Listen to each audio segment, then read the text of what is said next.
झुरु झुरु बहे पुरवैया भवानी खोलऊ द्वार। झुरु झुरु बहे पुरवैया भवानी खोलऊ द्वार। अखियन से बोहिला लोर मैया करऊ हम पे उपकार।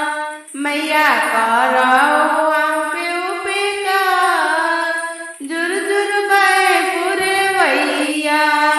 दूर बसलू अम्बे मैया कैसे तोहरा के बुलाई।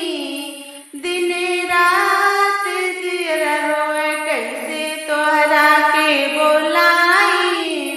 दिन रात जियरा रोए अखियन नींद नहीं आवे। सुनौला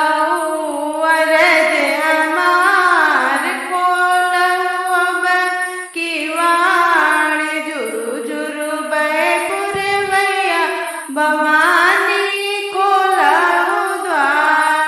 झुरु झुरु बहे पुरवैया भवानी खोलऊ द्वार। चैत आई नवरात आई तोहर जोत जगाई। घरे घरे गूंज जयकार सब तोहरी महिमा गावे। घरे घरे गूंज जयकार सब तोहरी महिमा गावे। दर्शन के आस लगवनी खड़ा तोहरे द्वार। खड़ा होई तोहरे द्वार मैया।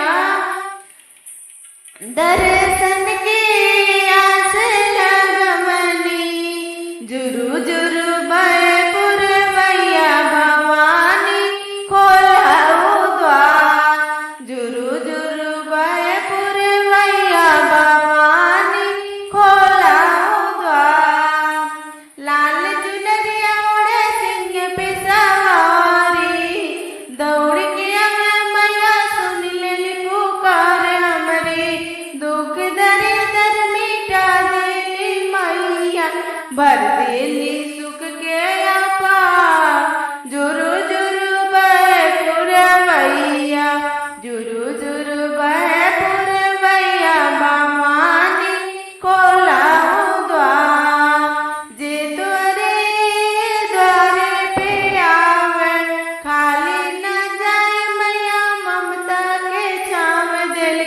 हर लेली दुख फिरैया गोदी में बैठले ओ मैया। करऊ स्नेह अपार। करऊ स्नेह अपार मैया। झुरु झुरु बहे पुरवैया भवानी खोलऊ द्वार। झुरु झुरु बहे पुरवैया भवानी खोलऊ द्वार। नाचे गौआ नगरिया नाचे गाँव नगरिया बाजे झांझर ढोल। जय जय बोले जग सारा नाम तुहार जपे। भक्तन के रखवाली तूई मैया यादा। झुरु झुरु बहे पुरवैया भवानी खोलऊ द्वार।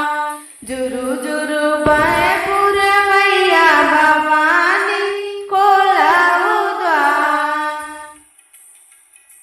हमारा ये माता जी का देवी पचरा कैसा